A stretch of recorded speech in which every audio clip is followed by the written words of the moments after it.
దీనికి పార్టీకి ఏమి కూడా లాభం జరగదు.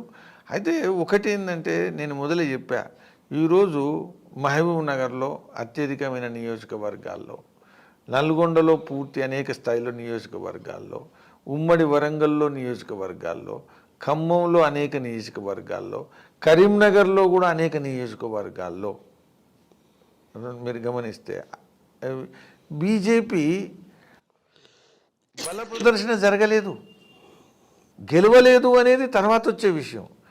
కానీ బలం ప్రదర్శించలేకపోయాం, ఇది కనబడుతున్నటువంటి విషయం. కాబట్టి ఇక మేము గెలుస్తుంటిమి, అయ్యో కొద్దిలో ఓడిపోయినాం, ఇదేంది, ఇది తప్పు సమాచారం, ఇది తప్పుడు ప్రచారం, ఇది కరెక్ట్ కాదు. తర్వాత బలమైన నాయకులుగా, వాక్కున్న నాయకులుగా ఉన్న చాలామంది రాజేందర్ వీళ్ళందరూ కూడా ఓడిపోయారు కదా, మరి ఎక్కడ తప్పు జరిగింది అనుకుంటారు సార్? వాళ్ళు బలమైన నాయకులు కాదు అని అంటే మేమెందుకు వాళ్ళకు తీసుకున్నాం, కాబట్టి బలమైన నాయకులనే భావిస్తున్నాం. ఏది ఏమైనా టీం మెంబర్స్ అంత మంచుకున్నారు కానీ రిజల్ట్ మంచిగా రాలేదు. ఓవరాల్గా తెలంగాణలో మీరు పాఠాలు దురదృష్టకరమైన విషయం ఏంటంటే, ఎవరైతే బలంగా ఉండేటువంటి నాయకులు అని మేము ఫీల్డ్ చేశామో అటువంటి ఇంపార్టెంట్ వాళ్ళందరూ ఓడిపోవడం ఏదైతుందో, అందరూ మినహాంపు లేకుండా అందరూ ఓడిపోవడం ఏదైతుందో అది మా పార్టీ యొక్క ఆత్మస్థైర్యాన్ని ఇంకా బలహీనం చేస్తున్నది. ఇది అంత నెగిటివ్ ఆస్పెక్ట్. పాజిటివ్గా తీసుకుంటే కొన్ని సీట్లు పెరిగాయి, ఒక 7% ఎంత ఓటింగ్ కూడా పెరిగింది కదా, దీన్ని ఎలా చూస్తున్నారు?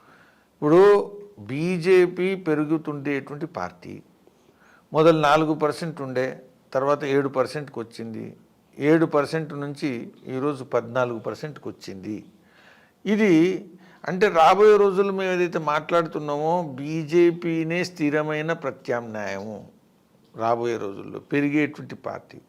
ఇది నేను అనడమే కాదు, విశ్వసిస్తున్నా. ఖచ్చితంగా బీజేపీ ఒక రాజకీయ ధృవంగా తెలంగాణలో ఆవిర్భవిస్తుంది. దీన్ని ఆపడం ఎవరు సాధ్యం కాదు. కాంగ్రెస్కు బీఆర్ఎస్కు నేను తేడాలు చూడట్లేదు, ఎందుకంటే సిద్ధాంతపరంగా వ్యవహారపరంగా రెండు పార్టీల్లో పెద్ద తేడా లేదు. ఒక సంవత్సరంలోపే బీజేపీ అధికారంలోకి తెలంగాణ వస్తుంది, తెలంగాణకి బీజేపీ సీఎం అవుతాడు అని కూడా 2-3 రోజుల నుంచి 4-5 రోజుల నుంచి గట్టిగా వినపడుతున్నాయి కదా, అదేం జరుగుతుందా? ఆ విశ్వాసం ఉందా మీకు? ఇప్పుడు పార్లమెంట్ ఎలక్షన్స్లో బీజేపీ తెలంగాణలో ఫోకస్ చేస్తున్నది, ఫోకస్ చేయాలి. ఆ రిజల్టు బీజేపీకి చాలా అవసరం. దేశంలో మేము ప్రభుత్వం ఏర్పాటు చేయడంలో తెలంగాణ కీలక పాత్ర ఉంటుందా లేదా తర్వాత విషయం. కానీ బీజేపీకి తెలంగాణ ఎన్నికల్లో, పార్లమెంట్ ఎన్నికల్లో గెలుపు ఏదైతుందో ఈ తెలంగాణ రాష్ట్రంలో బీజేపీ భవిష్యత్తు యొక్క నిర్ధారణ చేయబోతున్నారు. అంటే ఒక సంవత్సరంలో బీజేపీ చేతిలోకి వెళ్ళిపోతుంది తెలంగాణ అనే నిలబడుతున్న మాటలకి మీరు ఇచ్చే సమాధానం ఏమైనా సూటిగా? ఖచ్చితంగా పార్లమెంటు రిజల్ట్ అనేది మాకు ఇంపార్టెంట్ అని. రేపు జరగబోయే ఎన్నికలు, లోక్సభ ఎన్నికలు, సరిగ్గా 4 నెలల్లోనే లోక్సభ ఎన్నికలు జరగబోతున్నాయి. సరే, నాకు ఉన్న సమాచారం కానీ బయట ఉన్న ప్రచారం కానీ మీరు ఈసారి డైరెక్ట్గా ప్రత్యక్షంగా మీరు నిల్చోబోతున్నారని కూడా బాగా గట్టిగా వినపడుతున్నాయి, లోక్సభ కానీ వినపడుతున్నాయి. అది కరెక్ట్ అయిన వాస్తవమేనా? నేను మల్కాజ్గిరిలో పనిచేస్తున్నా గత 3 సంవత్సరాల నుంచి వెళ్ళి ప్రత్యక్ష రాజకీయాల్లో పనిచేయడం ద్వారా, పోరాటం చేయడం ద్వారా మాత్రమే ఎక్కువ సాధించగలుగుతామనే విశ్వాసం నాకుంది. నేను పోటీ చేస్తాను అనేటువంటి అభిప్రాయాన్ని, అభిమతాన్ని, నా ఇష్టాన్ని నేను కేంద్ర నాయకత్వానికి చెప్పడం కూడా జరిగింది. నేను ఆ విధంగా ముందుకు పనిచేస్తున్నా. కాబట్టి ఈ విధమైనటువంటి ప్రచారం జరుగుతుంది, ఈ విధమైన అభిప్రాయం ఉంది అంటే కరెక్ట్ అభిప్రాయం ఉంది, దానిలో ఏం తప్పుడు అభిప్రాయం లేదు. మల్కాజ్గిరి నుంచి మీరు రేపు జరగబోయే లోక్సభ ఎన్నికలకు మీరు అభ్యర్థిగా, లోక్సభ అభ్యర్థిగా బీజేపీ నుంచి నిలుచున్నారని క్లియర్. నేను ఈ విధంగా మాట్లాడుతున్నా, తిరుగుతున్నా, కష్టపడుతున్నా. ఇప్పుడు రేవంత్ రెడ్డి ఇప్పటిదాకా ఎంపీగా ఉన్నారు, ఇప్పుడు ఆయన ముఖ్యమంత్రి కూడా అయ్యాడు.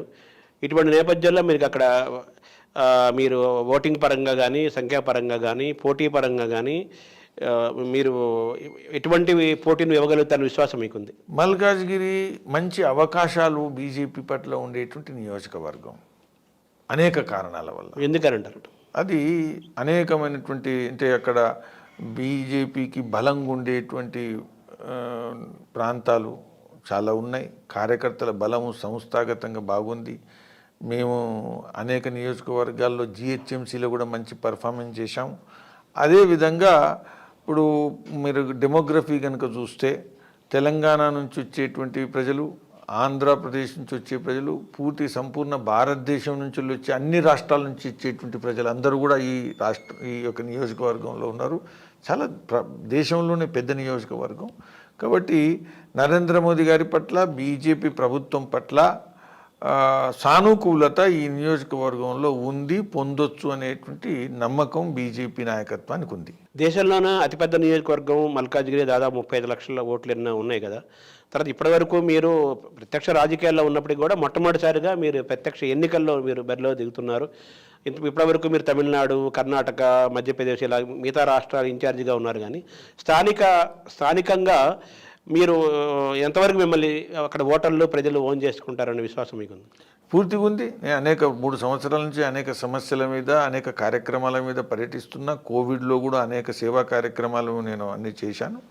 అయితే ఏది ఏమైనా ఇంకా టైము ఏదైతుందో అందులో ఖచ్చితంగా ప్రజలను ఒప్పించడం, మెప్పించడం విషయంలో పార్టీ ప్రధానంగా, పార్టీ గెలుపు ఏదైతుందో ఇది మల్కాజిగిరిలో సాధించగల